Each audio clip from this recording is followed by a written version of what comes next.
jamhira mun bandiraɓe sehlaɓe heɗotoɓe radio Juillet sar en garti hannde oɗo ñalawma dimanche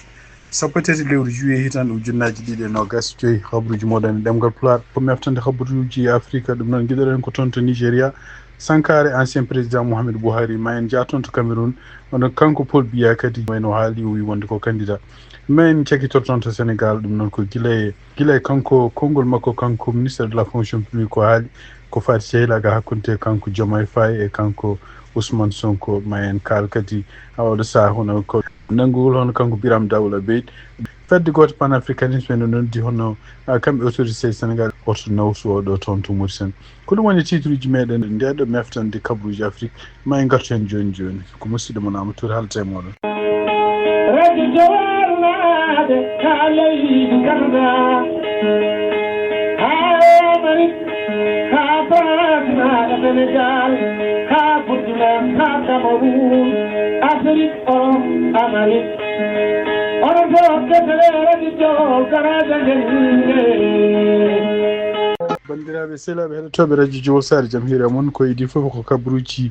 jande e ñalawma e hono kanko ancien président mo nigéria biyeteɗo mouhamadou buhari o sankima toon to londres hannde omo yaare duuɓi 62 ɗum noon ne wayno ko oppi caggal makko corruption e kadi ko fati e habde kadi pour auto démocratie mayde toon to nigéria ɗum noon kanko président de nigéria mouhamadou buhari o maayi ko dimanche hannde ɗum noon kadi midi ka haali konngol ngol kadi ko joguiɗo konngol famille makko biyeteɗo garba chehu kanko noon gurdam makko ene wayno ko militaire o wonno kanko mouhamadou buhari noon ene wayno o ardima leydi ndi henna d' abord taw ko militaire ɗum noon ko tuggi hitande ujunere temedde jeenayyi capanɗe jeetati e tati ha hitande ujunere temedde jeenayyi capanɗe jeetati e joyyi mandat makko ɗiɗaɓo e laamade toon leydi nigéria gasi ko hitande ujunnaji ɗiɗi nogas tati e caggal muɗum e wayno ko Bola Ahmed Tinubu kañum woni lomtimo toon caggal woteji bonɗe toon donc kanko mouhamadou buhari noon ne wayno ko neɗɗo kadi kaɓaɗo no fewi surtout henno contre waɗboniyankoɓe wonɓe toon to nigéria wiyeteɓe boko haram donc tugnade hannde konngudi gumiɗi toon to nigéria tugnade kadi e communiqué baɗaɗo toon taw communiqué o nelda toon koto apa news hono kanko ministére toppitiɗo ko fate communication toon to nigéria e kadi e nder yamirore ummade toon to président Tinubu ene wayno koɓe e communiqué o wi wonde ko ene wayno ko kanko président Tinubu o yamiri hono vice président mo nigéria biyeteɗo Kassim Shettima yo yason to Royaume-Uni ɗum noon to Angleterre pour beele nartira e ɓandu makko kanko Mouhamadou Buhari ɗum noon ko ene wayno ko oɗo saaha kamɓe toon to nigéria ɓe goni koye suuna mawɗo cunugol ngol noon ene wayno wona kanko président mo nigéria toon ene wayno ko hohoɓe heewɓe leyɗele kewɗe jukkodirnoɓe nigéria ene wayno oɗo saaha gon koye suunare ɗum noon ko canggugol makko kanko mouhamadou buhari hannde e oɗo ñalawma dimanche sappo e tati lewru juillet hitande ujunnaji ɗiɗi e nogas e joyyi taw mo yaara duuɓi capanɗe jeetati e ɗiɗi habaruji men hannde toon to cameroun e tugnade kadi ko yalti hono kanko président Paul Biya o haali hannde o wi wonde ko ene woni ko gono candidat pour élection ngaji garoji toon to cameroun siftinde ɗon tan ko kanko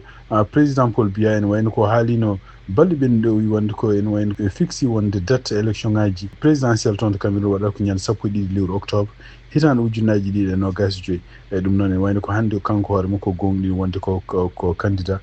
pour wonde ɗiɗon élection ngaji siftinde ɗon tan kanko Paul Biya ene wayno ko yarata ko duuɓi capanɗe jeenayyi e ɗiɗi o laamima leydi cameroun kene wonde duuɓi capannayyi e ɗiɗi ɗum noon ene wayno ko kanko Paul Biya fuɗɗi laamade ko gila 6 lewru novembre hitande ujunere temedde jeenayyi capanɗe jeetati e ɗiɗi ene wayno ko kanko hoore makko meeɗi o woni no premier ministre tuggi hitande ujunere temedde jeenayyi capanɗe jeeɗiɗi e joyyi ha hitande ujunere temedde jeenayyi capanɗe jeetati e ɗiɗi nduɗo lewru juillet hitande ujunnaji ɗi e nogas joyyi kanko Paul Biya ene wayno ko contesté wonde ko laamima leydi cameroun o ardima ɗum kene wonde duuɓi capanɗe nayyi e ɗiɗi e wayno oɗo saaha joni o yaha duuɓi makko yara ko duuɓi capanɗe jeenayyi e ɗiɗi ɗum noon ko hunde nde ganduɗa henna ɗaminno ko wonde ko kanko Paul Biya ma won candidat sibabude duuɓi makko wawi wonde foof ene wayno wa haali hen ɗo déclaré pour wawde gonɗinde wonde ko haalate ko ñoyete ko foof wonde ko kanko hoore makko ko candidat pour ardade leydi ndi kadi élection ngaji mbaɗoji ñande sappo e ɗiɗi lewru octobre hitande ujunnaji ɗiɗi e nogas e joyyi habaruji men toon to sénégal guiɗoɗen d' abord ko ene wayno ko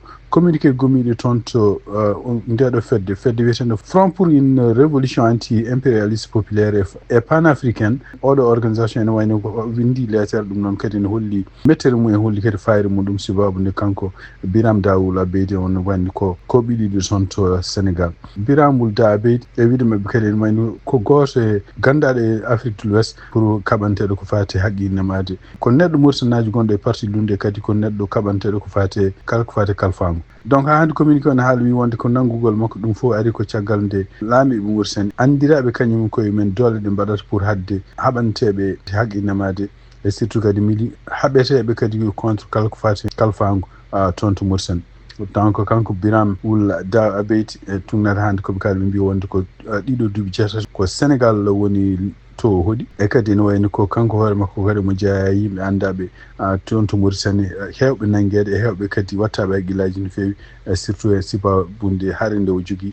pour momtude kalfago toon to Mauritanie, e habde kadi kala ko fate gueɗe ɗe ganduɗa hen gabbitiɗe leññago toon to Mauritanie. Ko wawi wonde fof ene wonde kamɓe ndeɗo fedde ɓe mbi ko panafricanisme wawa wonde rewde caggal arrangement ji hakkude état ji mbaɗata ɗum noon ta arrangement ji ɗi henna ko contre yimɓe ɗeɗon leyɗele. Ene wayno ko oɗo panafricanisme foti wonde ko yimɓe ɗeɗo leyɗele kontinde haare mumen, jokkodiral mumen pour beelen mbawa hebde ndimago men. Ɗum noon wayno ko kamɓe oɗo koɓe noddi ɓe mbi wonde ɓe ñaagui henne kala parti ji politique, pelle kala ko mbiyata progressiste africaine international, parti ji politique, syndicat ji e organisation ngaji kaɓoji kala ko fati en haqqinnemade walla citoyen ji ɗo mbawi wonde fof pour kañumen koyemen beele ne mbawa yentude mabɓe haare mabɓe nden hadde leydi Sénégal forsudemo kanko Biram Da Abeid, forsudemo yaltin nawtudemo toon to Mauritanie. Ko siftini ɗon tan e nder habaruji men hanki en kaalino wonde ko kanko Biram Da Abeid ene wayno ko o heeɓino yamiroɗo ummade toon to laamu Sénégal, wonde ko kala ko woni activité ji makko politique yo dartine ɗum toon e leydi Sénégal.